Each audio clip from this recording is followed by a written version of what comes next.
ദൈവനാമത്തിന് മഹത്വം ഉണ്ടാകട്ടെ.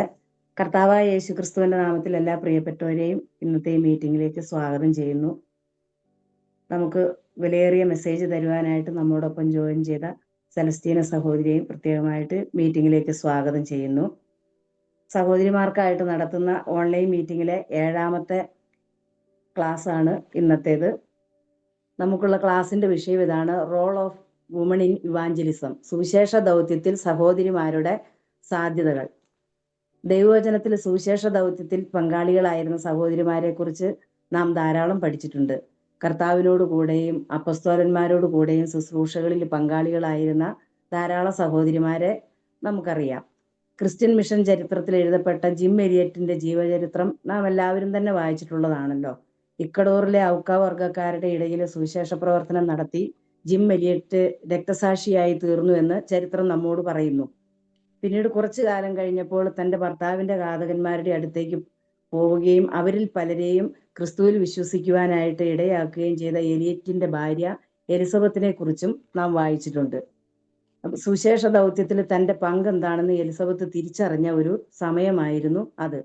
എന്നാൽ ഇന്നത്തെ ഈ കാലഘട്ടത്തിൽ സുവിശേഷ ദൗത്യത്തിൽ സഹോദരിമാരായ നമ്മുടെ സാധ്യതകൾ എന്തൊക്കെയാണ് എന്ന് നമ്മെ പഠിപ്പിക്കുവാനായിട്ട്, അല്ലെങ്കിൽ നമുക്കത് പറഞ്ഞു തരുവാൻ ദൈവത്തിൽ നിന്ന്, ദൈവവചനത്തിൽ നിന്ന് ആലോചനകൾ പറഞ്ഞു തരുവാനായിട്ട് സെലസ്റ്റീന സഹോദരി നമ്മോടൊപ്പം വന്നിട്ടുണ്ട്.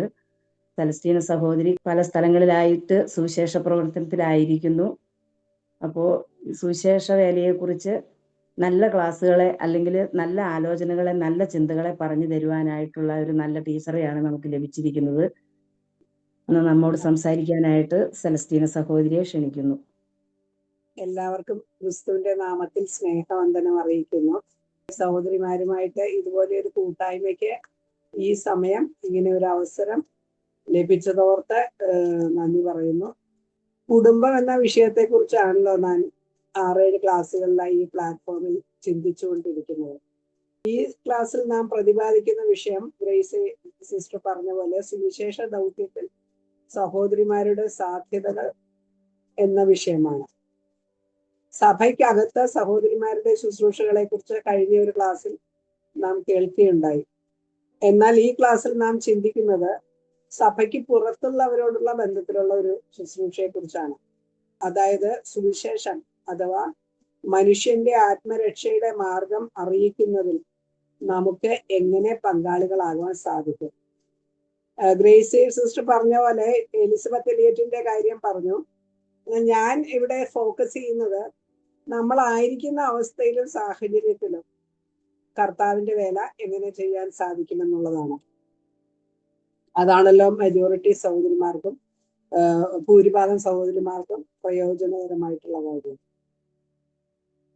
ദൈവം മനുഷ്യരുടെ ആത്മരക്ഷയ്ക്കായി ഒരുക്കിയ മാർഗം മറ്റുള്ളവരെ അറിയിക്കുക, അതാണ് ഈ സുവിശേഷ വേല, സുവിശേഷ ദൗത്യം എന്ന് പറഞ്ഞാൽ ഉദ്ദേശിക്കുന്നത്. ഈ രക്ഷാമാർഗത്തെ കുറിച്ച് ലോകത്തെ മുഴുവൻ അറിയിക്കുവാൻ എല്ലാ ക്രിസ്തു ശിഷ്യന്മാർക്കും കടപ്പാടുണ്ട്. ഒരു കടമയായിട്ടുള്ള ഒരു കാര്യമാണ് ഇത്. അതായത് ഇതൊരു ഓപ്ഷൻ അല്ല എന്ന് ഞാൻ ഓർപ്പിക്കാൻ ആഗ്രഹിക്കുകയാണ്.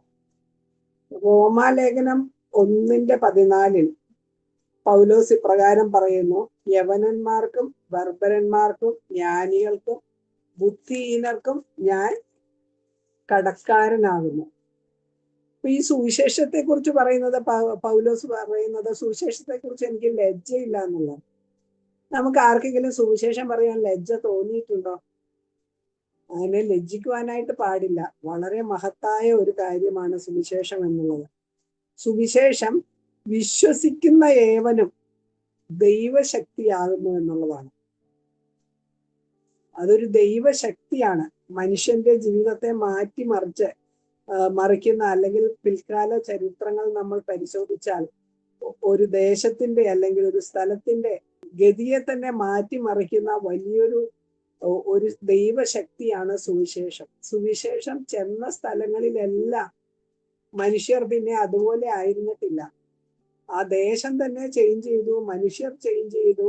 അങ്ങനെ ഒരു വലിയൊരു രൂപാന്തരത്തിന്റെ ചരിത്രമാണ് നമ്മൾ വായിക്കുന്നത്. അപ്പോൾ ഈ സുവിശേഷത്തെ കുറിച്ച് നമുക്കൊരു കടമയുണ്ട്. പൗലോസ് പറയുന്ന പോലെ നാം കടക്കാരാണ് സുവിശേഷം അറിയിക്കുന്ന കാര്യം നോക്കിയാൽ. യെഹെസ്കേൽ 3-ാം അധ്യായം 17 തൊട്ട് 21 വരെയുള്ള വാക്യങ്ങളിൽ ഇങ്ങനെയാണ് വായിക്കുന്നത്. യെഹെസ്കേലിനുണ്ടായ വെളിപാട്: മനുഷ്യപുത്ര, ഞാൻ നിന്നെ ഇസ്രായേൽ ഗൃഹത്തിന് കാവൽക്കാരനായിരിക്കുന്നു. നീ എന്റെ വായിൽ നിന്ന് വചനം കേട്ട് എന്റെ നാമത്തിൽ അവരെ പ്രബോധിപ്പിക്കണം. ഞാൻ ദുഷ്ടനോട് നീ തീർച്ചയായും മരിക്കുമെന്ന് കൽപ്പിക്കുമ്പോൾ നീ അവന് മുന്നറിയിപ്പ് നൽകുകയോ ദുഷ്ടനെ ജീവനോടെ രക്ഷിക്കേണ്ടതിനോ അവൻ തന്റെ ദുർമാർഗം വെടിയുവാൻ അവനെ താക്കീത് നൽകുകയോ ചെയ്യാഞ്ഞാൽ ദുഷ്ടൻ തന്റെ അകൃത്യത്തിൽ മരിക്കും. അവന്റെ രക്തമോ ഞാൻ നിന്നോട് ചോദിക്കും. അപ്പോൾ ദൈവം നമുക്കൊരു വലിയ ഒരു കാവൽക്കാരാക്കി വെച്ചിരിക്കുകയാണ്.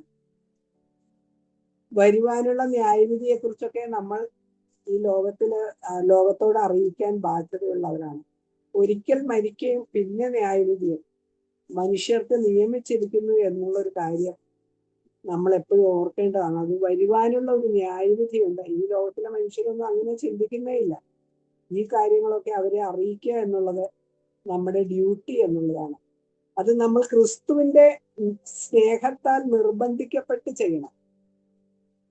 സുവിശേഷം അറിയിക്കുക എന്നുള്ളത് ഒരു ഓപ്ഷൻ അല്ല. പൗലോസ് പറയുന്നത്, സുവിശേഷം അറിയിക്കുന്നില്ലെങ്കിൽ എനിക്ക് അയ്യോ കഷ്ടം, നിർബന്ധം എൻ്റെ മേൽ കിടക്കുന്നു എന്നാണ്. ആരും നശിച്ചു പോകാതെ എല്ലാവരും രക്ഷ പ്രാപിക്കണമെന്ന് ദൈവം ആഗ്രഹിക്കുന്നു എന്ന് നാം വചനത്തിൽ വായിക്കുന്നു. നമ്മൾ ഒരിക്കലും നശിച്ചു പോകുന്ന ആളുകളുടെ കൂട്ടത്തിലായിരുന്നു.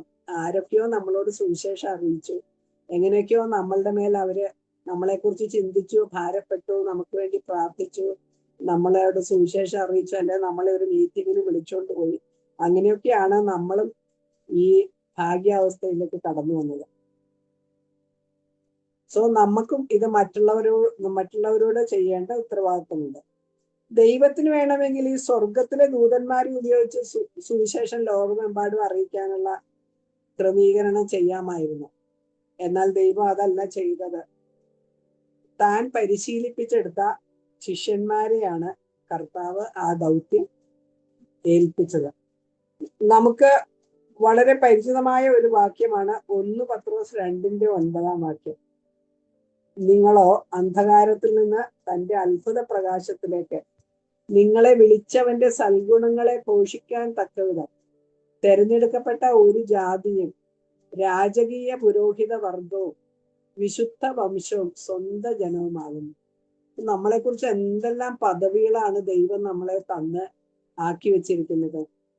തെരഞ്ഞെടുക്കപ്പെട്ട ജാതി, ചോസൺ ജനറേഷൻ, രാജകീയ പുരോഹിത വർഗം, ചെറിയ ആൾക്കാരൊന്നുമല്ല, റോയൽ പ്രീസ്റ്റ്ഹുഡ്, വിശുദ്ധ വംശം, ഹോളി നേഷൻ, സ്വന്തം ജനം, ഹിസ് ഓൺ സ്പെഷ്യൽ പീപ്പിൾ.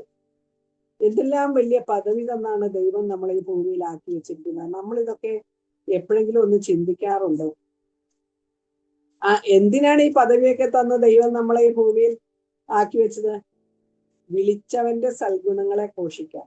അന്ധകാരത്തിൽ നിന്ന് അത്ഭുത പ്രകാശത്തിലേക്ക് വിളിച്ചവന്റെ സൽഗുണങ്ങളെ ഘോഷിക്കാൻ. നമ്മുടെ ജീവിതത്തെക്കുറിച്ച് തന്നെ ഒന്ന് ഓർത്തു നോക്കിയേ. പണ്ട് നമ്മൾ രക്ഷയിലേക്ക് വരുന്നതിന് മുമ്പ് നമ്മളൊരു അന്ധകാരത്തിലായിരുന്നില്ലേ? ആ ദിവസങ്ങൾ നമ്മൾ ഓർക്കാൻ തന്നെ ആഗ്രഹിക്കുന്നില്ല. പിന്നെ നമ്മൾ നല്ലൊരു വെളിച്ചത്തിലായി. എത്ര സന്തോഷം നമ്മൾ അത് മുഖാന്തരം അനുഭവിച്ചു. ദൈവം നമ്മളെ വിളിച്ചു. ആ ദൈവത്തിന്റെ സദ്ഗുണങ്ങളെ ഘോഷിക്കുക എന്നുള്ളതാണ് ദൈവം നമ്മളെ ഇങ്ങനെയൊക്കെ ആക്കി വെച്ചിരിക്കുന്നതിന്റെ ഏറ്റവും വലിയ ഉദ്ദേശം.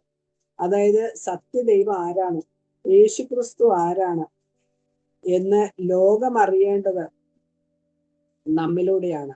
നമ്മൾ രാജകീയ പുരോഹിത വർഗം, രാജാതിരാജാവായ കർത്താവിന്റെ പുരോഹിത വർഗമാണ്.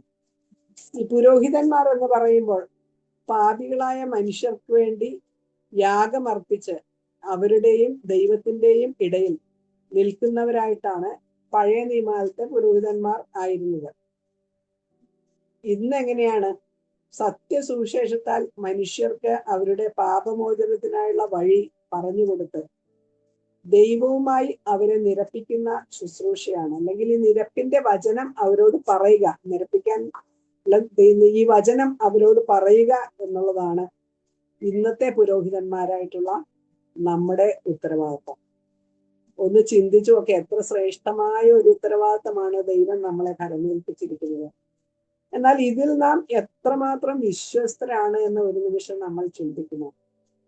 നമ്മൾ വളരെ സീരിയസ് ആയിട്ട് ഈ കാര്യങ്ങളൊക്കെ എടുത്തിട്ടുണ്ടോ?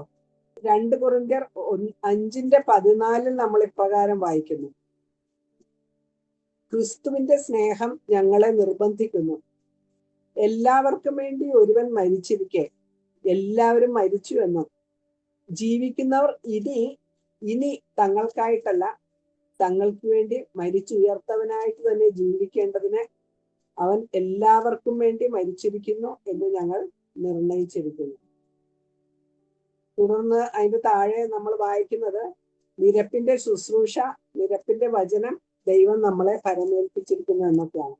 അപ്പോൾ എല്ലാവർക്കും വേണ്ടി ഒരുവൻ മരിച്ചു, ഇനി ജീവിക്കുന്നവർ തങ്ങൾക്കായിട്ടല്ല തങ്ങൾക്ക് വേണ്ടി മരിച്ചുയർത്തവനായിട്ട് തന്നെ ജീവിക്കണം.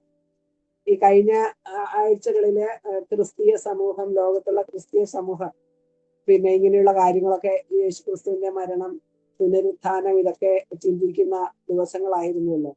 അപ്പൊ നമ്മൾ ഈ നാമധേയ ക്രിസ്ത്യാനികളോട് ചോദിച്ചാൽ അവരും പറയും, കർത്താവ് ഞങ്ങൾക്ക് വേണ്ടിയാണ് മരിച്ചത്, ഞങ്ങളത് വിശ്വസിക്കുന്നുണ്ട് എന്ന് അവര് പറയും. പക്ഷെ രക്ഷിക്കപ്പെട്ടവരും നാമധേയ ക്രൈസ്തവരും തമ്മിലുള്ള വ്യത്യാസം എന്താണ്? നമ്മൾ ഈ കർത്താവ് എനിക്ക് വേണ്ടി മരിച്ചു എന്നുള്ളത് കൊണ്ട് ഇനി ജീവിക്കുന്നത് തങ്ങൾക്കായിട്ടല്ല തങ്ങൾക്ക് വേണ്ടി മരിച്ചുയർത്തവനായിട്ട് ജീവിക്കണം. അതാണ് വിശ്വാസി അവിശ്വാസിയും തമ്മിലുള്ള വ്യത്യാസം. കർത്താവ് എനിക്ക് വേണ്ടി മരിച്ചു എന്ന് ഞാൻ മനസ്സിലാക്കിയത് കൊണ്ട് ഞാൻ ഇനി എനിക്ക് വേണ്ടി അല്ല ജീവിക്കേണ്ടത്, എനിക്ക് വേണ്ടി ഉയർത്തവനായിട്ട് തന്നെ ജീവിക്കണം. അപ്പോ ഇതൊരു വലിയൊരു കാര്യമാണ്. നമ്മൾ നമ്മൾക്ക് വേണ്ടി തന്നെയാണോ ജീവിക്കുന്നത്, അതോ കർത്താവിന് വേണ്ടിയാണോ ജീവിക്കുന്നത്? നമ്മുടെ മനസ്സിന്റെ ഉള്ളിൽ എന്താണ് ലക്ഷ്യമുള്ളത്? നാം ഒരു നിമിഷം ചിന്തിച്ചു നോക്കുക. അപ്പോൾ നാം കടക്കാരാണെന്ന് റോമാലേഖനത്തിൽ വായിച്ചു, കാവൽക്കാരാണ് എന്ന് എസെക്കിയേൽ പ്രവചനത്തിൽ വായിച്ചു. ഇവിടെ നിരപ്പിന്റെ വചനം നമ്മളെ ഭരമേൽപ്പിച്ചിരിക്കാൻ നമ്മൾ അതിന് കാര്യവിചാരകന്മാരാണ്. ഈ വചനം നമ്മൾ എത്ര പേരുടെ പക്കലേക്ക് എത്തിക്കുന്നു? കാര്യവിചാരകന്മാരാണ്. അപ്പോൾ നമ്മൾ കടക്കാർ, കാവൽക്കാർ, കാര്യവിചാരകന്മാർ, ഇങ്ങനെയൊക്കെയുള്ള കാര്യങ്ങളാണ് നമ്മളെക്കുറിച്ച് ബൈബിളിൽ പറയുന്നത്. പുതിയ നിയമത്തിൽ നമ്മൾ നോക്കിയാൽ കർത്താവിന് വേണ്ടി സമർപ്പിച്ച പല സ്ത്രീകളെയും കുറിച്ച് പറയുന്നുണ്ട്. കർത്താവിന്റെ പരസ്യ ശുശ്രൂഷ കാലത്ത് കർത്താവിനോടുകൂടി സുവിശേഷ വേലയിൽ അവർ പങ്കാളികളായിരുന്നു.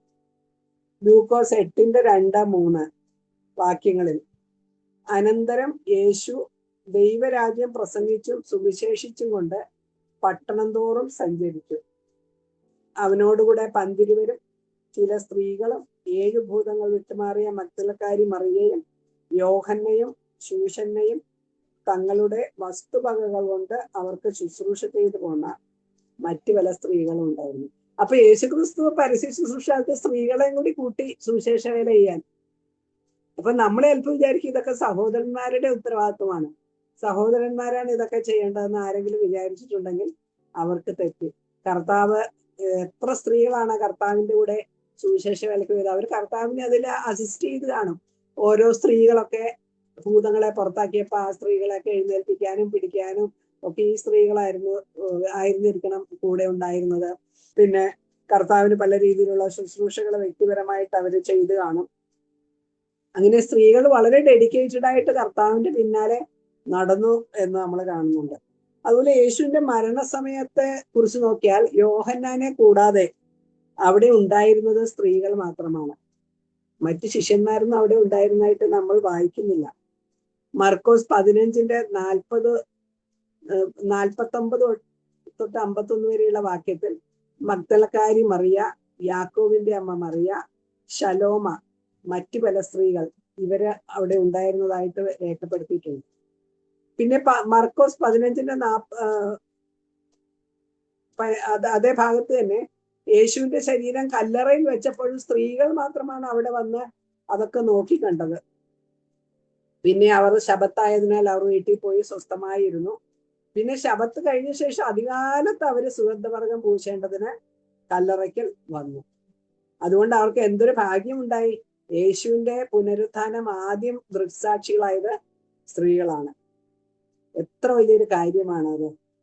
സോ എത്ര സമർപ്പണമാണ് സ്ത്രീകൾക്ക് യേശുവിൽ ഉണ്ടായിരുന്നത് എന്നാണ് ഞാൻ ഈ ഭാഗത്തു നിന്നെല്ലാം വ്യക്തമാക്കാനായിട്ട് ആഗ്രഹിക്കുന്നത്. പിന്നെ ഒരു ഉദാഹരണം, ശമരിയക്കാരി സ്ത്രീ യേശുവിനെ ക്രിസ്തുവായിട്ട് വിശ്വസിച്ചു. തന്റെ പാപത്തെക്കുറിച്ച് അവൾക്ക് ബോധ്യം വന്നു. അപ്പോൾ അവൾ എന്ത് ചെയ്തു? പാത്രം അവിടെ വെച്ചിട്ട് ഓടി എന്നാ പറയുന്നത്. ഓടി പട്ടണത്തിൽ ചെന്ന് ജനങ്ങളോട് അറിയിച്ചു, ഇത് മിശിഹ ആയിരിക്കുമോ.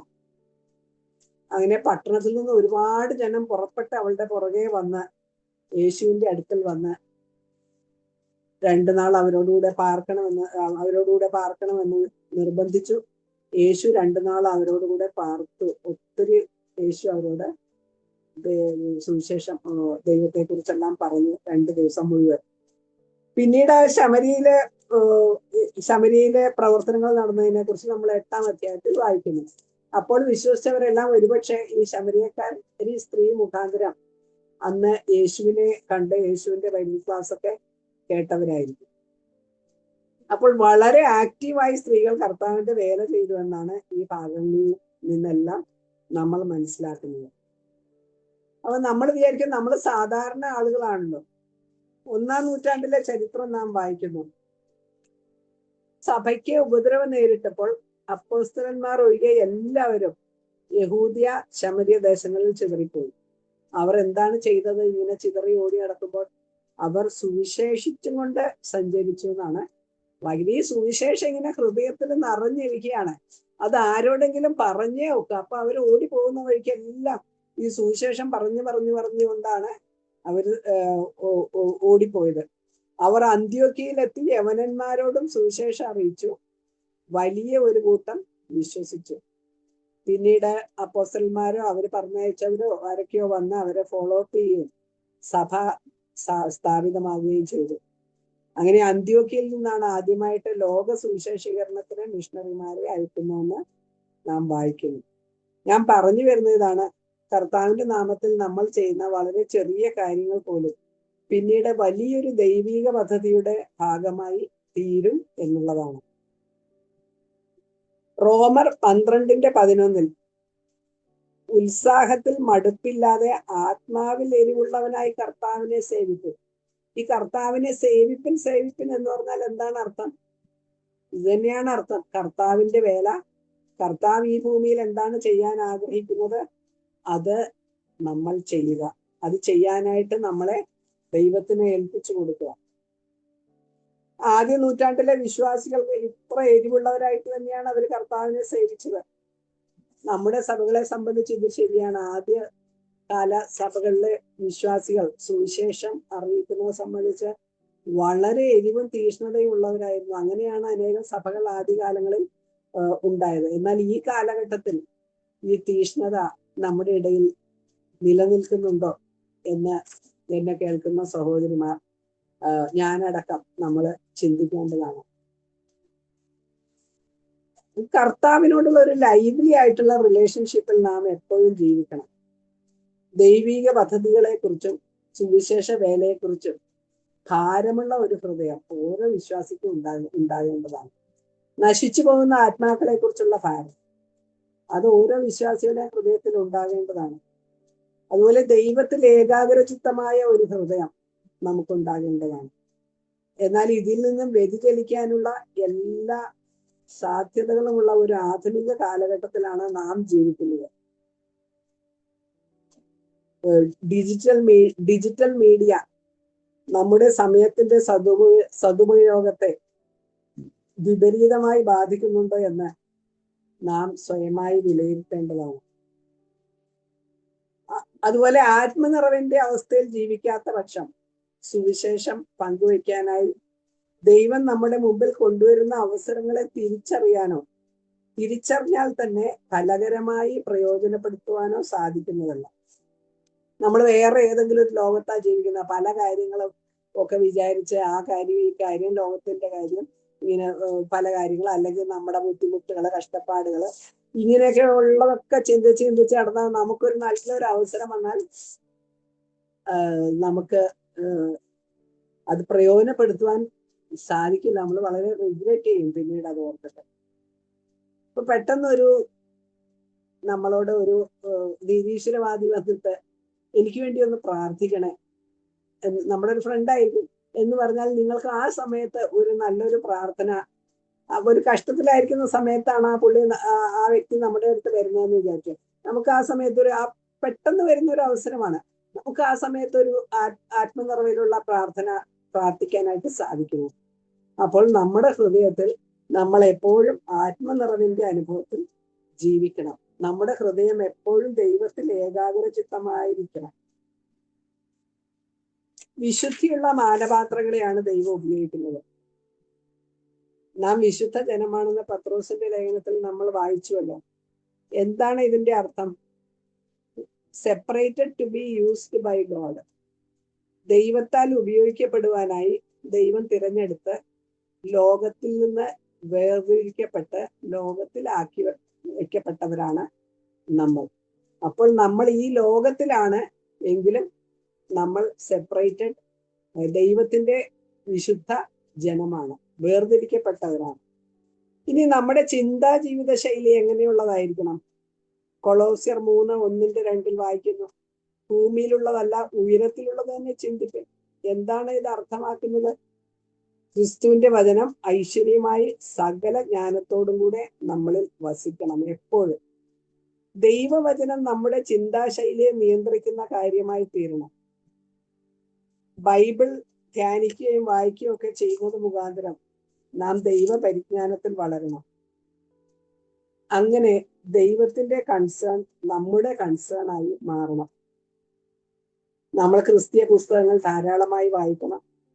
ഇപ്പോഴൊക്കെ നമുക്ക് യൂട്യൂബിൽ നിന്നൊക്കെ എത്ര നല്ല മെസ്സേജ്, നമ്മുടെ ശ്രേഷ്ഠ ദൈവദാസന്മാരുടെ തന്നെ എത്ര മെസ്സേജൊക്കെ കേൾക്കുവാൻ നമുക്ക് യൂട്യൂബിൽ അവൈലബിൾ ആയിട്ടുണ്ട്.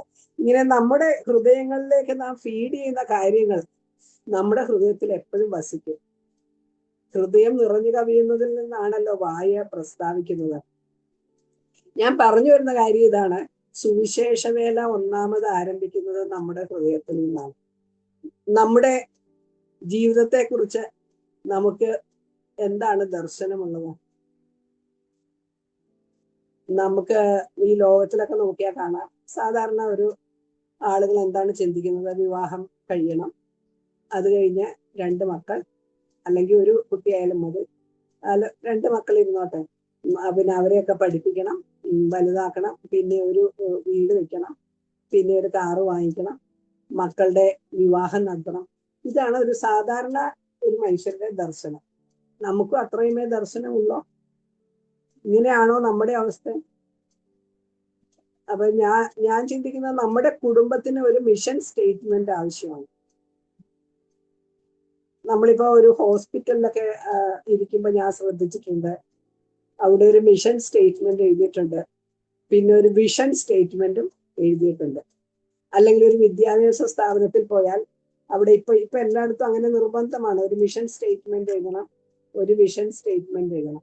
അല്ല, അങ്ങനെ എല്ലായിടത്തും നമ്മൾ അങ്ങനെ കാണാറുണ്ട്. അപ്പൊ നമ്മുടെ കുടുംബത്തിന് ഒരു മിഷൻ സ്റ്റേറ്റ്മെന്റ് എഴുതി നമ്മൾ എവിടെയെങ്കിലും തൂക്കിയിടേണ്ടതാണ്. അപ്പോൾ നമുക്കും ഇങ്ങനെ ഒരു ഉന്നതമായ ഒരു ദർശനം നമ്മുടെ ജീവിതത്തിൽ ആവശ്യമാണ്. ഒരു ദർശനം, ഒരു വിഷൻ നമുക്ക് ആവശ്യം. ഇത് എവിടെന്നാ നമുക്ക് വരുന്നത്? ദൈവവചനം വായിക്കുന്നുണ്ട്, അല്ലാതെ വേറെ അതിനൊരു പ്രത്യേക വഴികളൊന്നുമില്ല. ദൈവവചനം വായിക്കുമ്പോൾ ദൈവം നമ്മുടെ ഹൃദയത്തോട് സംസാരിക്കുക, അത് നമ്മുടെ ദർശനമായിട്ട് മാറും. ഇങ്ങനെയാണെങ്കിൽ കുടുംബജീവിതത്തിൽ വരാവുന്ന പല നിസ്സാര പ്രശ്നങ്ങളും വിട്ടുകളഞ്ഞ് കൂടുതൽ മൂല്യമുള്ള കാര്യങ്ങളിലേക്ക് ശ്രദ്ധ തിരിക്കുവാനായിട്ട് സാധിക്കും. പല മൈനർ ഇഷ്യൂസും നമ്മൾ വിട്ടുകളയണം. പലതിനെ കുറിച്ചും വിചാരപ്പെട്ട് മനം കലങ്ങിയിരിക്കുന്ന മാർത്തയെ പോലെയല്ല, നല്ല അംശം തിരഞ്ഞെടുക്കുന്ന മറിയയെ പോലെ നമ്മളായിരിക്കണം. പലപ്പോഴും നമുക്ക് ദർശനമില്ലാത്തത് കൊണ്ടാണ് ചെറിയ ചെറിയ നിസ്സാര കാര്യങ്ങളൊക്കെ നമ്മൾ വലിയ കാര്യങ്ങളായിട്ട് ചിന്തിച്ച് വലിയ പ്രശ്നങ്ങളാക്കി അങ്ങനെ അങ്ങ് പോയി തകർച്ചയുടെ അവസ്ഥയിലോട്ടൊക്കെ പോകുന്നത്. അപ്പോൾ നമുക്ക് ദൈവവുമായുള്ള ബന്ധത്തിൽ നമുക്ക് ഒരു ദർശനം ആവശ്യമാണ്. എന്താണ് നമ്മൾ ചിന്തിക്കേണ്ടത്? ഒരു ഉദ്ദേശത്തോടു കൂടിയാണ് ദൈവം എന്നെ തിരഞ്ഞെടുത്ത് രക്ഷയിലാക്കി ഈ ഭൂമിയിലാക്കി വെച്ചിരിക്കുന്നത്. ദൈവത്തിന് എൻ്റെ ജീവിതത്തെക്കുറിച്ച് ഒരു ഉദ്ദേശമുണ്ട്. ദൈവം ഒരു ഉദ്ദേശത്തോടു കൂടിയാണ് എന്നെയും എൻ്റെ ഈ ജീവിത പങ്കാളിയെയും ഒന്നാക്കിയത്. ഈ പ്രത്യേക വ്യക്തിയെ ദൈവം എനിക്ക് ജീവിതത്തിൽ പങ്കാളിയായി തന്നത് എൻ്റെ ജീവിതത്തിൽ ആവശ്യമായ രൂപാന്തരങ്ങൾ വരുത്തുവാനാണ്, കർത്താവിന്റെ വേലയിൽ ഒരുമിച്ച് പ്രയോജനപ്പെടാനാണ്. ഇങ്ങനെയൊക്കെയുള്ള ചിന്തകളാണ് നമുക്ക് നമ്മുടെ ജീവിതത്തെ കുറിച്ചുള്ളത്. ദർശനമില്ലാത്തിടത്ത് ജനം അധോഗതി പ്രാപിക്കുന്നു. ദർശനമില്ലാത്ത ജീവിതത്തെക്കാൾ കഷ്ടമായ അവസ്ഥ വേറെയില്ല. ഇങ്ങനെ നമുക്ക് നല്ലൊരു ദർശനം വേണം. പിന്നെ കർത്താവ് ഇന്ന് ഈ ഭൂമിയിൽ ചെയ്യാൻ ആഗ്രഹിക്കുക, കർത്താവിന് ഒത്തിരി കാര്യങ്ങൾ ഈ ഭൂമിയിൽ ഇന്ന് ചെയ്യാനുണ്ട്, കർത്താവ് ചെയ്തുകൊണ്ടിരിക്കുകയാണ്. ഇങ്ങനെ കർത്താവ് ചെയ്യാൻ ആഗ്രഹിക്കുന്ന കാര്യങ്ങൾ നമ്മിൽ ഓരോരുത്തരിലെയും കൂടെയാണ് സാധിച്ചെടുക്കുന്നത്. അല്ലാതെ കർത്താവ് ആരെങ്കിലും ദൂതന്മാരെ അയച്ചിട്ടോ അങ്ങനെയൊന്നും ഇന്ന് ചെയ്യുന്നില്ല. അല്ലെങ്കിൽ സ്വപ്നത്തിൽ ആർക്കെങ്കിലും എന്തെങ്കിലും വെളിപ്പെടുത്തിയിട്ടോ അങ്ങനെയൊന്നും ചെയ്യുന്നില്ല. കർത്താവിന്റെ ശിഷ്യന്മാരായ നമ്മൾ മുഖാന്തരമാണ് കർത്താവ് ഇന്ന് ഈ ഭൂമിയിൽ പല കാര്യങ്ങളും നിവർത്തിക്കുവാൻ ആഗ്രഹിക്കുന്നത്. അപ്പോൾ നമ്മുടെ കൈകൾ കർത്താവിന്റെ കൈകളാണ്, നമ്മുടെ കാലുകൾ കർത്താവിന്റെ കാലുകളാണ്, നമ്മുടെ വായ കർത്താവിന്റെ വായാണ്, കർത്താവിന് വേണ്ടി സംസാരിക്കാനുള്ളതാണ്. ഈ ചിന്ത നമ്മെ എപ്പോഴും ഭരിക്കട്ടെ. വിശുദ്ധിയുള്ള മാനപാത്രങ്ങളെയാണ് ദൈവം ഉപയോഗിക്കുന്നതെന്ന് ഞാൻ നേരത്തെ പറഞ്ഞല്ലോ. അപ്പോൾ നമ്മുടെ ചിന്താജീവിതം, സംസാര വിഷയങ്ങൾ, സമയം ഉപയോഗിക്കുന്ന വിധങ്ങൾ, ദൈവിക പ്രമാണങ്ങൾക്കൊത്തുള്ള കുടുംബജീവിതം, ഇതൊക്കെ ദൈവത്തിന്റെ മുമ്പാകെ വളരെ പ്രധാനപ്പെട്ട കാര്യങ്ങളാണ്. ദൈവത്താൽ ഉപയോഗിക്കപ്പെടാനുള്ള വലിയ ആഗ്രഹത്തെക്കുറിച്ചും അതിനു വേണ്ട ജീവിത പശ്ചാത്തലത്തെക്കുറിച്ചുമാണ് ഇതുവരെ നമ്മൾ കണ്ടത്. C.T. സ്റ്റഡ് എന്ന ഒരു വലിയൊരു ദൈവഭക്തൻ, ദൈവത്തിന്റെ വലിയൊരു വേല ചെയ്ത ദൈവദാസൻ ഇങ്ങനെ പറഞ്ഞു: just one life, it will soon B past. What is done for Jesus Christ will only last. ഒരു ജീവിതമേ ഉള്ളൂ, അത് വേഗം കഴിഞ്ഞു പോകും. ദൈവത്തിന് വേണ്ടി ചെയ്യുന്ന കാര്യങ്ങൾ മാത്രമേ നിത്യതയോളം നിലനിൽക്കുകയുള്ളൂ. നമ്മൾ ഈ ഭൂമിയിൽ സ്വരുക്കൂട്ടി വെക്കുന്ന ധനമോ സമ്പത്തോ ഒന്നും നമുക്ക് മരിക്കുമ്പോൾ കൊണ്ടുപോകാനായിട്ട് സാധിക്കില്ല. ഏതോ ഒരു ഭക്തൻ പറഞ്ഞു, നമ്മൾക്ക് ഈ ഭൂമിയിൽ നിന്ന് കൊണ്ടുപോകാൻ സാധിക്കുന്നത് നമ്മൾ സുവിശേഷം പറഞ്ഞ് നേടുന്ന ആത്മാക്കളെ മാത്രമാണ്. ദൈവം നമുക്ക് ഈ ഭൂമിയിൽ എത്ര ആയുസ് തന്നിട്ടുണ്ടെന്ന് നമുക്കറിയില്ല. അതിനാൽ ഓരോ ദിവസവും നിത്യതയോടുള്ള ബന്ധത്തിൽ ജീവിക്കുന്നത്, ഓരോ തീരുമാനവും നിത്യതയോടുള്ള ബന്ധത്തിൽ എടുക്കുന്നത് വളരെ ബുദ്ധിപരമായ ഒരു കാര്യമാണ്. ജ്ഞാനമുള്ള ഒരു ഹൃദയം പ്രാപിക്കേണ്ടതിന് എൻ്റെ നാളുകളെ എണ്ണുവാൻ എന്നെ പഠിപ്പിക്കണമേ എന്ന് നമുക്ക് പ്രാർത്ഥിക്കാം. നിരീശ്വരവാദിയായ ഒരു പ്രമുഖ വ്യക്തി, ആരാണെന്ന് ഞാൻ മറന്നു, ഇങ്ങനെ പറഞ്ഞതായിട്ട് വായിക്കാൻ ഇടയായിട്ടുണ്ട്: ക്രിസ്ത്യാനികൾ പറയുന്ന പോലെ ഒരു നിത്യ നരകമുണ്ടെന്ന് ഞാൻ വിശ്വസിച്ചിരുന്നെങ്കിൽ എനിക്ക് കാലുകൾ ഇല്ലെങ്കിൽ പോലും മുട്ടിന്മേൽ നിരങ്ങി നടന്ന് അതിൽ നിന്ന് രക്ഷപ്പെടാനുള്ള വഴി ഞാൻ എല്ലാവരോടും അറിയിക്കുമായിരുന്നു. നമുക്കെങ്ങനെയാണ് കാഴ്ചപ്പാട്? നിത്യനരകം, യേശു കർത്താവിനെ കൂടാതെയുള്ള എല്ലാവരും നിത്യമായ നരകത്തിലേക്കാണ് പോകുന്നത്. ഈ ഒരു അറിവ് നമ്മളെ സുവിശേഷം മറ്റുള്ളവരോട് പറയാൻ നിർബന്ധിക്കുന്നുണ്ടോ? ഇനി സുവിശേഷ വേലയിലേക്ക് നമുക്ക് വരാം. ഞാൻ ഇത്രയും സമയം പറഞ്ഞത് നമ്മുടെ ഹൃദയത്തിന്റെ, നമ്മുടെ ഒരു ബാക്ക്ഗ്രൗണ്ടാണ് ഞാൻ പറഞ്ഞു വന്നത്. ഇനി സുവിശേഷം അറിയിക്കാനായിട്ട് നമ്മുടെ ചുറ്റും ആളുകളുണ്ട്. നമ്മൾ എവിടെയെങ്കിലും ദൂരെ പോയി സുവിശേഷം അറിയിക്കണമെന്നുള്ളതല്ല. നമ്മളായിരിക്കുന്ന അവസ്ഥയിൽ, ദൈവം നമ്മളെ ആക്കി വെച്ചിരിക്കുന്ന സാഹചര്യത്തിലെ അവസ്ഥയിലും നമുക്ക് എങ്ങനെ സുവിശേഷ ദൗത്യത്തിൽ പങ്കാളികളായി തീരാൻ ആഗ്രഹം. അതുകൊണ്ട് അങ്ങനെയാണല്ലോ ഈ ക്ലാസ് ഉദ്ദേശിക്കുന്നത്. അപ്പോൾ 4 തരത്തിലുള്ള ആളുകളാണ് നമ്മളുമായിട്ട് ബന്ധപ്പെട്ടിരിക്കുന്നത്. ഫ്രണ്ട്സ്, നമ്മുടെ സുഹൃത്തുക്കള്, റിലേറ്റീവ്സ്, സ്വന്തക്കാര്, പിന്നെ അസോസിയേറ്റ്സ് എന്ന് പറയാം.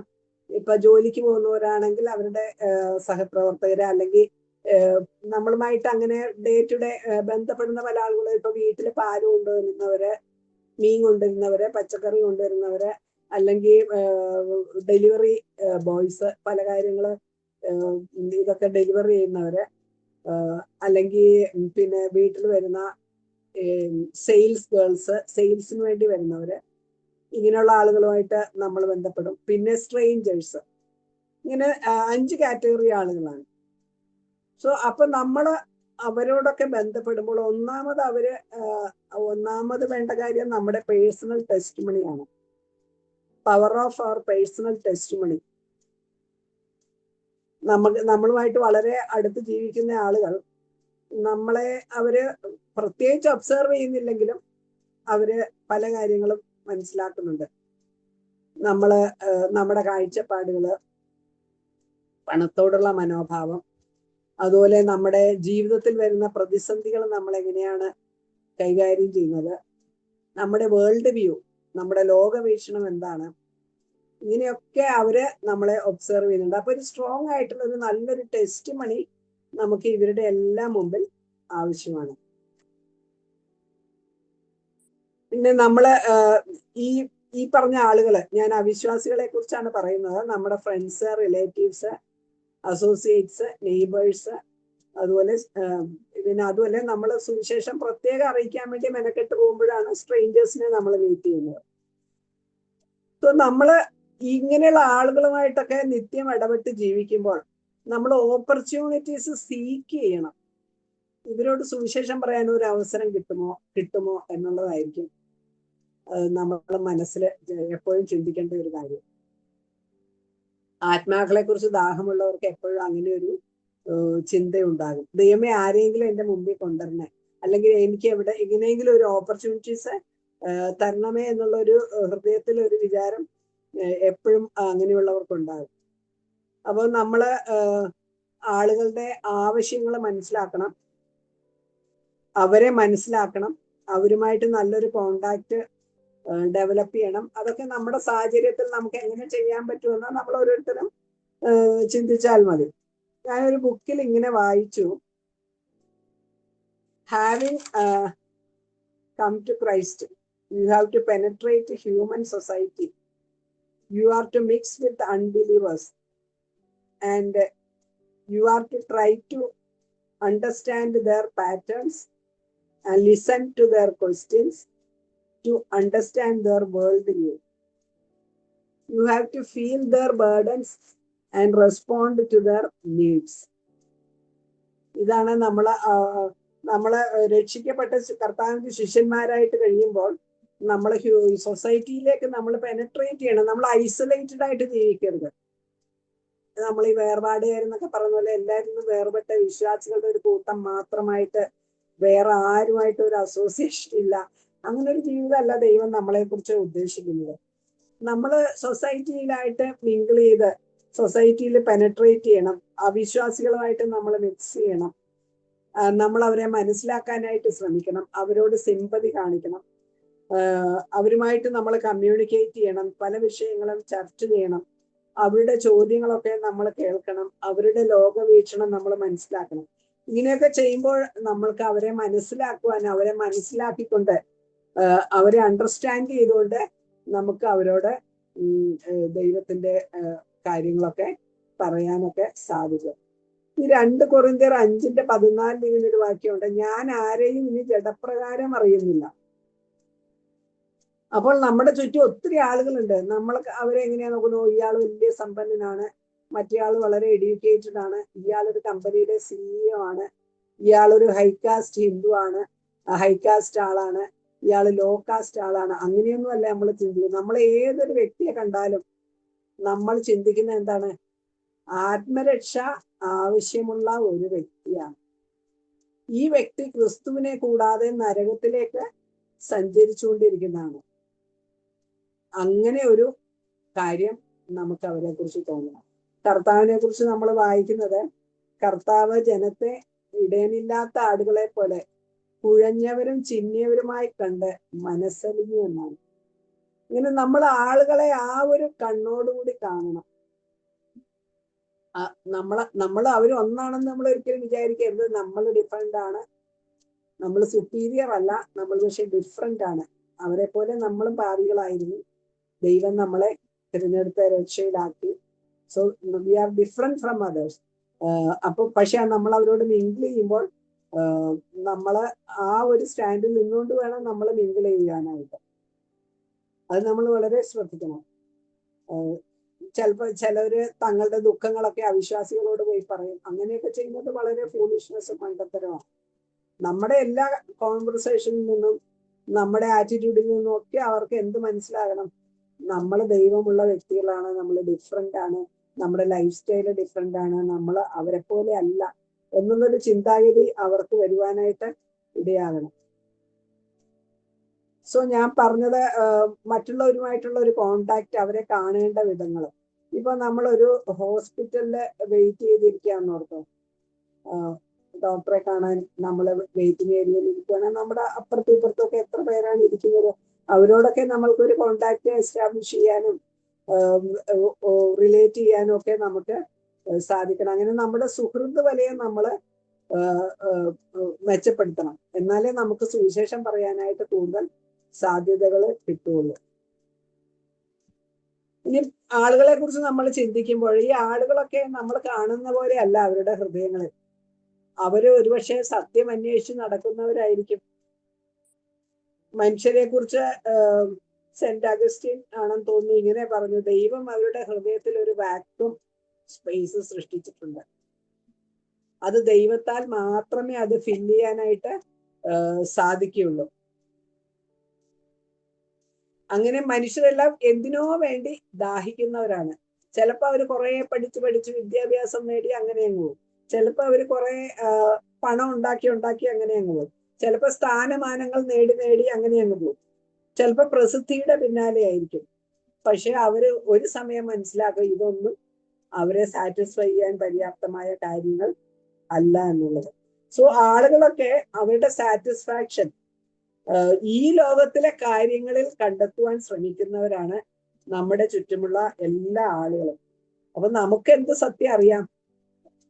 സൃഷ്ടാവായ ദൈവത്തിലേക്ക് തിരിയുമ്പോൾ മാത്രമേ മനുഷ്യന്റെ ഹൃദയത്തിൽ സാറ്റിസ്ഫാക്ഷൻ ഉണ്ടാകുള്ളൂ. സൃഷ്ടാവായ ദൈവത്തിലേക്ക് തിരിയണമെങ്കിൽ എന്ത് വേണം?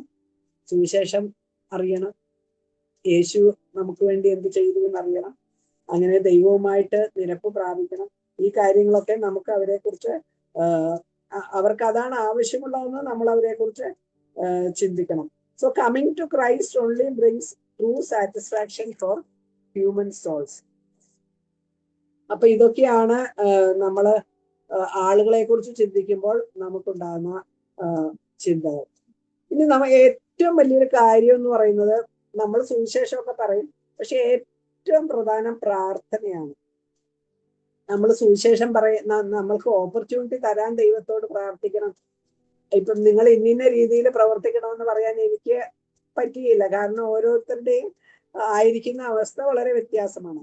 എന്നാൽ കർത്താവിനോട് നമ്മുടെ ജീവിതത്തിലെ ആഗ്രഹം പറയാം: കർത്താവെ, ആരോടെങ്കിലും സുവിശേഷം പറയാനുള്ള ഓപ്പർച്യൂണിറ്റി അല്ലെങ്കിൽ എനിക്കൊരു അവന്യൂ തുറന്നു തരണമേ. പിന്നെ രക്ഷിക്കപ്പെടാത്ത ആളുകളുടെ രക്ഷയ്ക്കായിട്ട് നമുക്ക് പ്രാർത്ഥിക്കാം, വ്യക്തികളെ ഓർത്ത് പ്രാർത്ഥിക്കാം.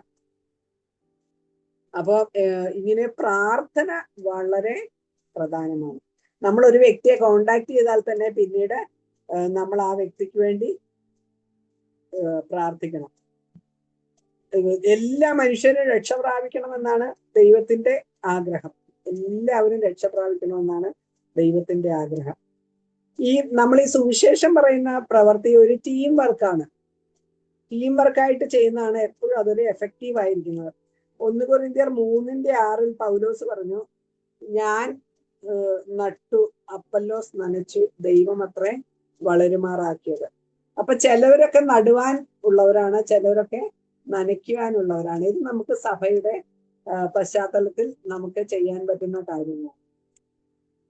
അപ്പോൾ രക്ഷയുടെ സന്തോഷം നാം യഥാർത്ഥമായിട്ട് അനുഭവിക്കുന്നവരാണെങ്കിൽ നമുക്ക് അറിയാവുന്ന നമ്മുടെ വലയത്തിലുള്ള ആളുകളും ഇത് അനുഭവിക്കണമെന്ന് നാം ആത്മാർത്ഥമായിട്ട് ആഗ്രഹിക്കും. നമുക്ക് ഈ ഭൂമിയിൽ വെച്ച് ചെയ്യാവുന്ന ഏറ്റവും ശ്രേഷ്ഠമായ പ്രവൃത്തിയാണ് സുവിശേഷം പങ്കുവയ്ക്കുക എന്നുള്ളത്. നമ്മുടെ വായി കൊണ്ട് സംസാരിക്കാവുന്നതിൽ വെച്ചാൽ ഏറ്റവും ശ്രേഷ്ഠമായ സംസാരമാണ് സുവിശേഷം പങ്കുവയ്ക്കുക. ഇനി ഞാൻ വേറൊരു കാര്യം പറയാം. കുടുംബമായുള്ള സുവിശേഷ വേല. ഭർത്താവും ഭാര്യയും ഒരുമിച്ച് സുവിശേഷ ദൗത്യത്തിൽ പങ്കാളികളാകുക, ഉത്സാഹികളാകുക.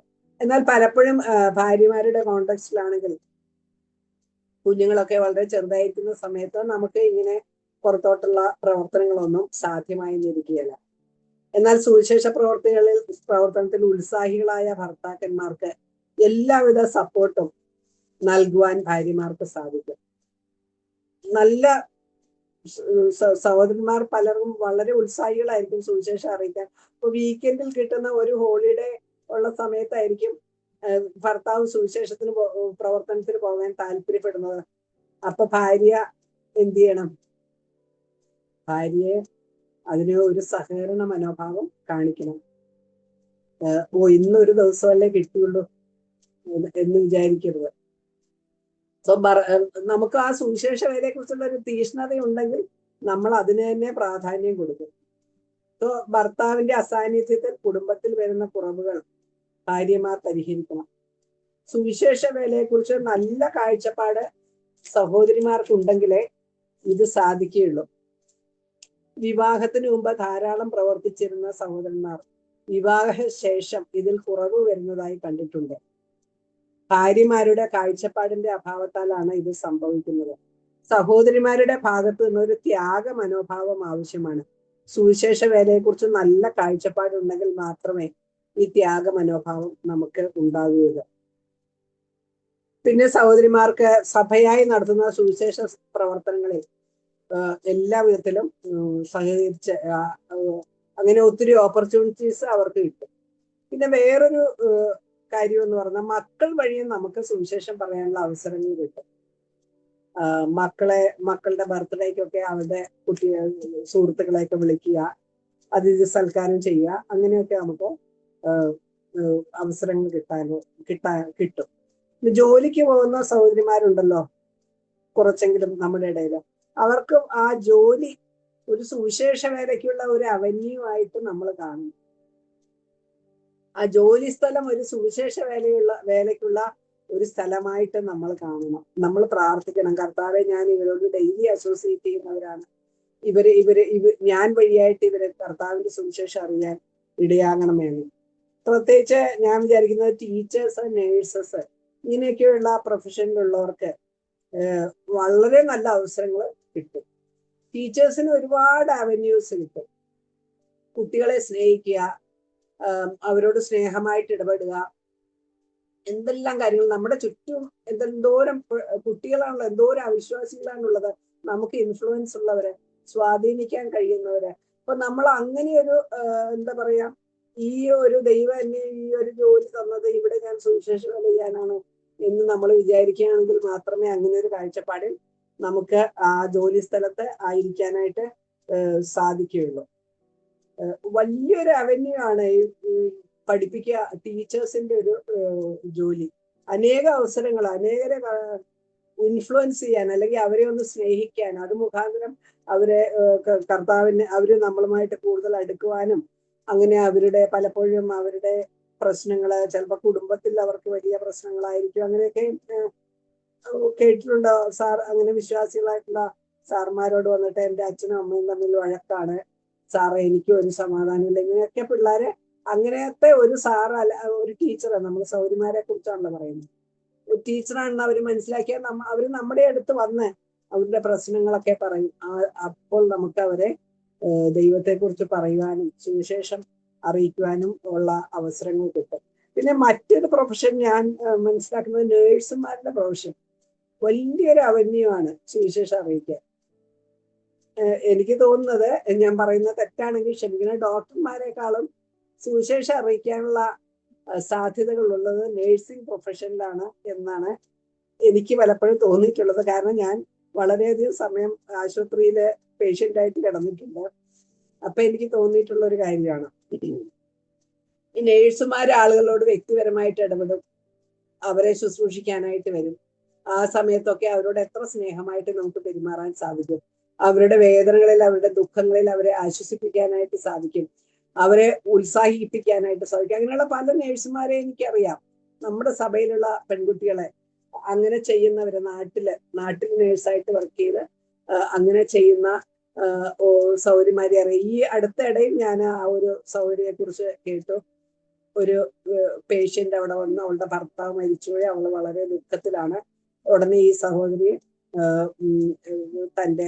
തന്റെ സിസ്റ്ററിനെയും ചർച്ചിൽ നിന്നുള്ള രണ്ടുപേരെയും കൂട്ടി ആ പുള്ളിക്കാരിയെ ഹോസ്പിറ്റലിൽ ഡിസ്ചാർജ് ചെയ്ത് പോയ സമയത്ത് അവിടെ പോയി സുവിശേഷം അവരോട് അറിയിച്ചു. അവര് സുവിശേഷം സ്വീകരിച്ചു.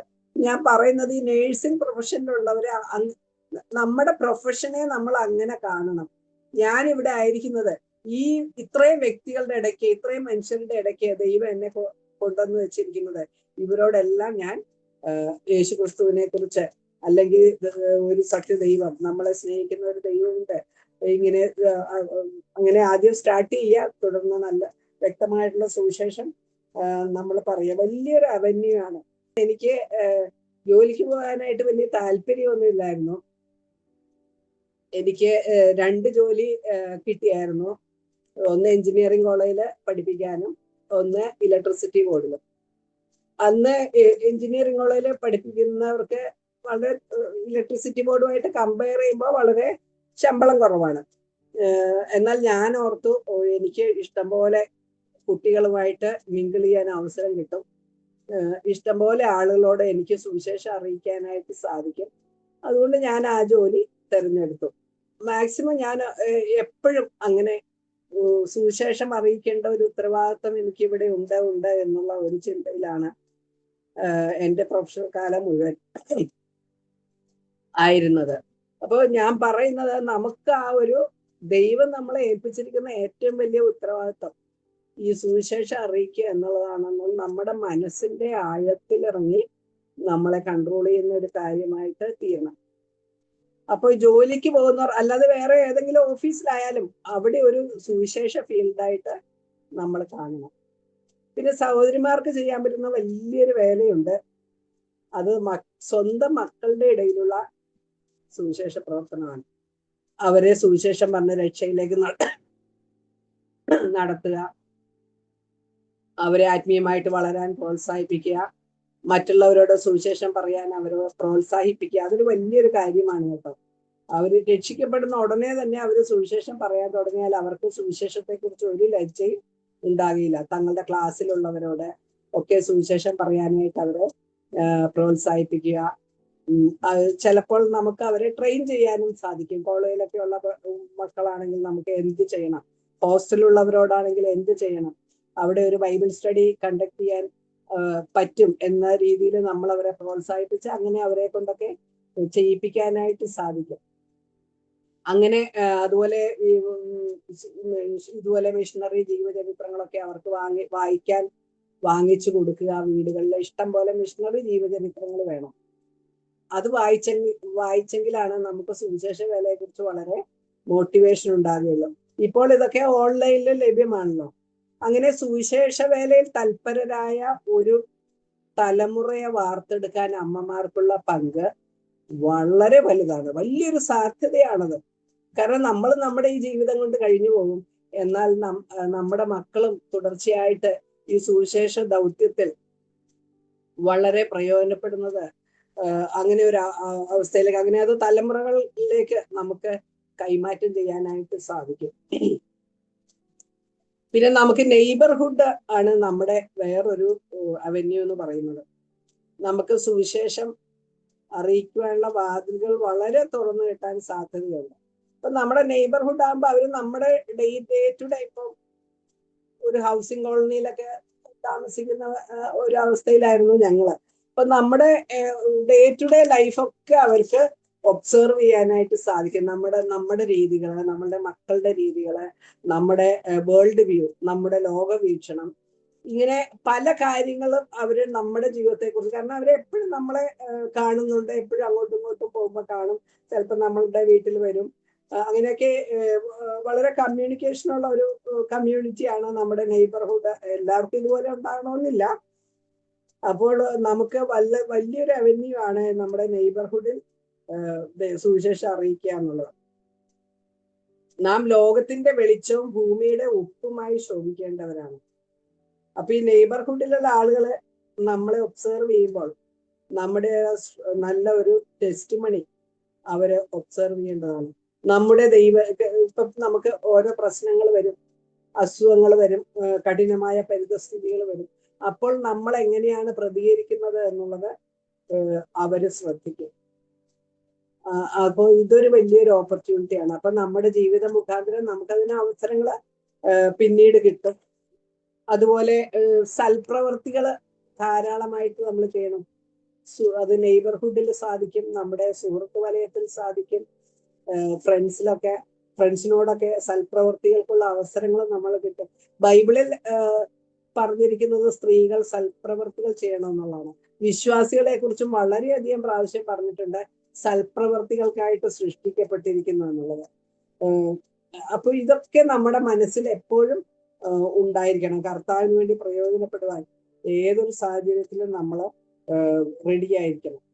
അതുപോലെ നമുക്ക് സുവിശേഷം അറിയിക്കാനുള്ള ഒരു അവന്യൂ ആണ് നമ്മുടെ നെയ്ബർഹുഡിലാണേലും അല്ലെങ്കിൽ നമ്മുടെ പരിചയത്തിലാണേലും രോഗികളായിട്ടുള്ളവര്, അതുപോലെ പ്രായമായി ഏകാന്തത അനുഭവിക്കുന്ന ഇന്നത്തെ വലിയൊരു സൊസൈറ്റിയിലെ വലിയൊരു പ്രശ്നമാണ് പ്രായമായി ഏകാന്തത അനുഭവിക്കുന്നവർ, അതുപോലെ വിധവമാരായിട്ടുള്ളവർ. ഇവരോടൊക്കെ ആശ്വാസവാക്കുകൾ പറയുക. ഞങ്ങളുടെ ആരുടെയോ ദീപക്കിന്റെ ആരുടെയോ എൻഗേജ്മെന്റ് ആണ് ഞങ്ങൾ നടത്തിയിട്ടുള്ളത്. അവിടെ ഞങ്ങളുടെ ഹൗസിംഗ് കോളനിയിലുള്ള എല്ലാവരെയും വിളിച്ചു. അപ്പൊ അത് കഴിഞ്ഞ് പിന്നീട് ഒരു പ്രായമുള്ള ഒരു അമ്മച്ചിയാണ്, ഹിന്ദുവാണ്. കണ്ടപ്പോ എന്നോട് നിങ്ങളുടെ ആ മീറ്റിങ്ങിൽ അങ്ങോട്ട് ഇരുന്നപ്പോ മനസ്സിൽ എന്തൊരു സന്തോഷമായിരുന്നു.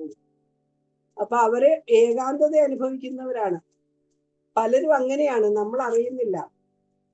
അപ്പോൾ നമ്മൾ അവരെയൊക്കെ സന്ദർശിക്കുക, നെയ്ബർഹുഡിലൊക്കെ നമ്മൾ ഇടയ്ക്കിടയ്ക്ക് സന്ദർശിക്കാനായിട്ട് പോവുക.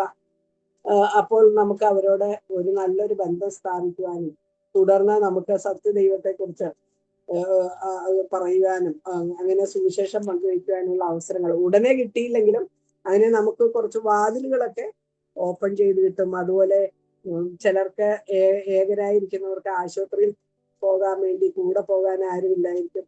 ഇങ്ങനെ പ്രാക്ടിക്കലായിട്ട് അവരെ ഹെൽപ്പ് ചെയ്യുക. ഇങ്ങനെ സൽപ്രവൃത്തികൾ നമ്മൾ ധാരാളമായിട്ട് ചെയ്യേണ്ടതാണ്. അത് സുവിശേഷ വേലയെക്കാൾക്ക് മുമ്പായിട്ട് ഒരു മുന്നോടിയായിട്ടുള്ള ഒരു കാര്യമായിട്ട് ഇരിക്കുന്നു. പിന്നെ നമുക്ക് പറ്റുന്ന ഒരു അവന്യൂ എന്നുള്ളത് കുട്ടികളുടെ ഇടയിലെ സുവിശേഷ പ്രവർത്തനമാണ്. ചില സൗരിമാരെയൊക്കെ എനിക്കറിയാം, അവരായ നെയ്ബർഹുഡിലൊക്കെ പിള്ളേരെയൊക്കെ പരിചയപ്പെട്ട് തങ്ങളുടെ വീട്ടിൽ വരുത്തി ചിൽഡ്രൻസ് ക്ലബ് എന്ന പേരിലുള്ള മിനിസ്ട്രി ഒക്കെ നടത്തിയിരുന്നതായിട്ടറിയാം. പിന്നെ നമ്മളിങ്ങനെ ചിന്തിച്ചാല് പല അവന്യൂസും കിട്ടും. ഇപ്പൊ നമ്മുടെ ചർച്ചിൽ വരുന്ന പെൺകുട്ടികളൊക്കെ ഉണ്ട്. അവര് ഹോസ്റ്റലിൽ താമസിക്കുന്നവരാണെങ്കിൽ അവരുടെ ഫ്രണ്ട്സിനെയൊക്കെ നമ്മുടെ വീട്ടിലോട്ട് വിളിക്കുക, അതിഥി സൽക്കാരം ചെയ്യുക. അപ്പൊ ഫ്രണ്ട്സൊക്കെ അങ്ങനെ വിളിച്ചാല് വരും. ഞങ്ങളുടെ മകള് നോർത്ത് ഇന്ത്യയിൽ പഠിക്കുന്ന കാലത്ത് അവളുടെ ഒരുപാട് ഫ്രണ്ട്സിനെ വിളിച്ച് അവിടെയുള്ള നമ്മുടെ സഭയിലുള്ള സഹോദരന്റെ വീട്ടിൽ കൊണ്ടുപോകുമായിരുന്നു. അവര് ബോയ്സിനെയും ഗേൾസിനെയും അവര് ഇവർക്ക് അതിഥി സൽക്കാരമൊക്കെ ചെയ്ത് സുവിശേഷമൊക്കെ അങ്ങനെ അവരെ അറിയിക്കുന്ന പ്രവർത്തനങ്ങളൊക്കെ ചെയ്തിട്ടുണ്ട്. അപ്പൊ നമുക്കൊരു മനസ്സൊരു മോട്ടിവേഷൻ ഉണ്ടെങ്കിൽ നമുക്കിങ്ങനെ ആലോചിച്ച് പല അവന്യൂസ് കണ്ടുപിടിക്കാനായിട്ട് സാധിക്കും. പിന്നെ നമ്മുടെ റിലേറ്റീവ്സിന്റെ ഇടയിലുള്ള പ്രവർത്തനം നമ്മൾ വിചാരിക്കും എത്രയോ വർഷങ്ങളായി അവരോട് പറഞ്ഞുകൊണ്ടിരിക്കുന്ന ഒരു കാര്യമില്ല. എന്നാൽ നമ്മൾ പ്രാർത്ഥിച്ചിട്ട് ഒരു ഫ്രഷ് സ്റ്റാർട്ടും കൂടി ഒന്ന് ചെയ്യുക. എങ്ങനെയെങ്കിലും ഞാൻ ഇത്രയും കാര്യം എനിക്ക് നിങ്ങളെ ഒന്ന് അറിയിക്കാനുണ്ട് എന്നെങ്കിലും പറഞ്ഞ് ഇതൊന്ന് കമ്മ്യൂണിക്കേറ്റ് ചെയ്യുക. പ്രത്യേകിച്ച് നമ്മുടെ എൻ്റെ അങ്കിൾമാര് ആന്റിമാര് അവർക്ക് വയസ്സായിരിക്കുന്നവര് ഓടൊക്കെ ഇനിയും ചെന്ന് ഒരിക്കൽ കൂടി അവരോട് പറയണം എന്നൊക്കെ ചിന്തിച്ചാണ് ഇരിക്കുന്നത്. അപ്പോൾ നമ്മൾ വളരെ പ്രാർത്ഥനയോടുകൂടി ഈ കാര്യങ്ങൾ ചെയ്യുക. പിന്നെ സുവിശേഷം അറിയിക്കാനുള്ള വലിയൊരു അവന്യൂസ് ഇപ്പൊ നമ്മുടെ സോഷ്യൽ മീഡിയയിൽ കൂടി ആണ്. വാട്സാപ്പ് സ്റ്റാറ്റസുകൾ നമുക്കിടാം. സുവിശേഷം നമ്മുടെ ചർച്ചിൽ തന്നെ പല ഗ്രൂപ്പുകളിലും നല്ല നല്ല സുവിശേഷ മെസ്സേജസ് ഓഡിയോ ആയിട്ടും എഴുതിയതായിട്ടും ഒക്കെ വരുന്നുണ്ടല്ലോ. അപ്പൊ ഈ വാട്സാപ്പ് സ്റ്റാറ്റസിൽ ഇടുമ്പോൾ നമ്മുടെ അവിശ്വാസികളായിട്ടുള്ള നമ്മുടെ കോണ്ടാക്ട്സ് ഒക്കെ അത് വായിക്കും. ഒരു വലിയൊരു ഡിസഡ്വാൻറ്റേജ് ഉള്ളത് എന്നെ കുറിച്ച് തന്നെയാണ് ഞാൻ പറയുന്നത്. എനിക്ക് വാട്സാപ്പിൽ ഒരു 110 കോണ്ടാക്ട്സ് ഞാൻ സ്റ്റാറ്റസ് ഇടുമ്പോൾ കാണാറുണ്ട്. അധികമൊന്നുമില്ല. അതിലൊരു 10 പേര് താഴെ മാത്രമേ അവിശ്വാസികളുള്ളൂ. ഇതൊരു നല്ല കാര്യമായിട്ട് എനിക്ക് തോന്നുന്നില്ല. എന്തുകൊണ്ടാണ് എൻ്റെ കോണ്ടാക്ട്സ് ഇത്ര കുറഞ്ഞു പോയതെന്ന്. എന്നാലും ഞാൻ വാട്സാപ്പ് സ്റ്റാറ്റസ് വളരെ പ്രാർത്ഥനയോടുകൂടി ഇടും. ഇവരെല്ലാരും 10-12 പേരെയാണ്. കർത്താവ് ഇവരെല്ലാം ഇത് നോക്കണേന്ന് ഞാൻ പ്രാർത്ഥിക്കും. പിന്നെ ഇടയ്ക്കിടയ്ക്ക് നോക്കും ആരൊക്കെയാണ് കണ്ടതെന്ന്. ആ വ്യക്തികളെ ഓർത്ത് ഞാൻ പ്രത്യേകം പിന്നെയും പ്രാർത്ഥിക്കും. ദൈവമേ, ഈ സുവിശേഷ വചനം അവർ വീണ്ടും വീണ്ടും കേൾക്കാനും അവരുടെ ഹൃദയങ്ങളിൽ ദൈവം പ്രവർത്തിക്കാനും ഇടയാകണം. ഇത് ഇങ്ങനെ നല്ല മെസ്സേജസ് ഒക്കെ കിട്ടുമ്പോ അങ്ങനെ ഇടാറുണ്ട്. അപ്പൊ ഇതൊരു വലിയൊരു അവന്യൂ ആണ്. പിന്നെ ഇൻസ്റ്റാഗ്രാം വഴിയായിട്ടൊക്കെ പലരെ കോണ്ടാക്ട് ചെയ്ത് സുവിശേഷമൊക്കെ അറിയിച്ച ആളുകളെ കുറിച്ചൊക്കെ ഞാൻ കേട്ടിട്ടുണ്ട്. അപ്പോൾ ഇതൊക്കെയാണ് നമ്മുടെ സുവിശേഷ വേലയ്ക്കുള്ള അവന്യൂസ്. ആദ്യം ഞാൻ പറഞ്ഞു മോട്ടിവേഷൻ, ബൈബിളിന്റെ ദൈവവചനത്തിൽ എന്താണ് പറഞ്ഞിരിക്കുന്നത്, പിന്നെ നമുക്ക് ചെയ്യാൻ പറ്റുന്ന കാര്യങ്ങൾ. ഈ സുവിശേഷത്തിന്റെ ദൗത്യത്തിന് നമ്മുടെയൊക്കെ എന്താണ് തടസ്സങ്ങളായിട്ടുള്ളത്? ബിസി ലൈഫ് എന്നൊന്നും നമുക്ക് പറയാനായിട്ട് സാധിക്കില്ല. നമുക്ക് എല്ലാവർക്കും ഇഷ്ടംപോലെ സമയമുണ്ട്. അത്രയും ബിസി ആണെങ്കിൽ അത്രയും ബിസി നമ്മളായിരിക്കേണ്ട ഒരു കാര്യമില്ല. ഞാൻ പറയുന്നത് lack of spirit filled life. ദൈവത്തിന്റെ പരിശുദ്ധാത്മാവ് നിയന്ത്രണമുള്ള ജീവിതം ഇല്ലാതിരിക്കുക, ദർശനം ഇല്ലാതിരിക്കുക, പിന്നെ പെസിമിസം. ഇവരോടൊന്നും പറഞ്ഞിട്ട് ഒരു കാര്യമില്ല, അവർക്കൊന്നും ഇത് കേൾക്കാൻ താല്പര്യമില്ല. അങ്ങനെയുള്ള ചിന്തകളൊന്നും ദൈവത്തിൽ നിന്നുള്ള ചിന്തകളാണെന്ന് തോന്നുന്നില്ല. നമ്മൾ പ്രാർത്ഥിക്കുന്നവരാണെങ്കിൽ നമുക്ക് അങ്ങനെയുള്ള ഒരു പെസിമിസ്റ്റ് ചിന്താഗതി വരാനായിട്ട് സാധ്യത കുറവാണ്. ഇതൊക്കെയാണ് തടസ്സങ്ങൾ. പിന്നെ നമുക്ക് നല്ലൊരു ക്ലോസ് റിലേഷൻഷിപ്പ് ഉള്ള ആളുകളൊക്കെ ആദ്യം നമ്മൾ നല്ല ഫ്രണ്ട്ഷിപ്പ് എസ്റ്റാബ്ലിഷ് ചെയ്യണം. എനിക്കൊരു അധികം ഇൻസ്റ്റൻസസ് ഒന്നും ഉണ്ടായിട്ടില്ല. 2 ഇൻസ്റ്റൻസസ് ഉണ്ടായിട്ടുണ്ട്. ഇങ്ങനെ നല്ല ഫ്രണ്ട്ഷിപ്പ് ഉള്ള ആളുകൾ വ്യക്തിയുമായിട്ട് ഒരുമിച്ചിരുന്ന് ബൈബിള് വായിക്കുക, നമുക്ക് എല്ലാ ദിവസവും ഒന്ന് ബൈബിള് വായിക്കാം എന്ന് പറഞ്ഞ് രണ്ട് പ്രാവശ്യം എനിക്ക് അങ്ങനെ ഉണ്ടായിട്ടുണ്ട്. നല്ല റിസൾട്ട് എനിക്ക് ആ വ്യക്തികളോട് ദൈവം ഇടപെടുന്നതായിട്ട് എനിക്ക്. കാരണം നമ്മുടെ വായ കൊണ്ട് പറയുന്നതിൽ നല്ലത് ഈ ബൈബിൾ ഒന്ന് വായിച്ച് കൂടെ ഒരുമിച്ച് ബൈബിള് വായിക്കുമ്പോൾ ഈ ബൈബിള് തന്നെ അവരോട് സംസാരിക്കും. അങ്ങനെ ഒരു വളരെ 10-35 വർഷങ്ങൾക്ക് മുമ്പാണ് ഒരു വ്യക്തിയായിട്ട് എനിക്ക് അങ്ങനെ ഒരു നല്ലൊരു അവസരം കിട്ടി. ബൈബിള് വായിച്ചുകൊണ്ടിരുന്നപ്പോൾ ആ വ്യക്തിക്ക് പാപബോധം ഉണ്ടായി, പാപിയാണെന്ന് മനസ്സിലായി. ദൈവവചനമാണ് വായിച്ചത്. അവർ പാപിയാണെന്ന് ഞാൻ അവരോടൊന്നും പറഞ്ഞൊന്നുമില്ല. ബൈബിള് വായിച്ചു വന്നപ്പോൾ ദൈവം അവരെ കൺവിൻസ് ചെയ്തു. അങ്ങനെ നമുക്ക് അത്ര നല്ല ക്ലോസ് ഫ്രണ്ട്ഷിപ്പ് ഒക്കെ ഉണ്ടെങ്കിൽ എല്ലാ ദിവസവും ഇത്ര മണിക്കൊന്ന് വരാമോ അല്ലെ ഞാൻ അങ്ങോട്ട് വരാം, നമുക്കൊന്ന് ഈ ബൈബിളൊക്കെ ഒന്ന് വായിച്ചു നോക്കാം. അങ്ങനെ ദൈവവചനം അവരോട് ഇടപെടുന്നത് വളരെ എഫക്റ്റീവ് ആയിട്ടുള്ള ഒരു കാര്യമായിട്ട് എനിക്ക് മനസ്സിലാക്കാനായിട്ട് സാധിച്ചിട്ടുണ്ട്. ഇതൊക്കെയാണ് സുവിശേഷ വേലയെ കുറിച്ച് എനിക്ക് പറയുവാനായിട്ടുള്ളത്. ഒന്നാമത് നമ്മുടെ ഹൃദയങ്ങളിലാണ് ഇത് തുടങ്ങുന്നത്. നമ്മൾ വരെ പ്രാർത്ഥിക്കുന്നവരായിരിക്കണം. ദൈവവചനം നമ്മുടെ ഹൃദയത്തിൽ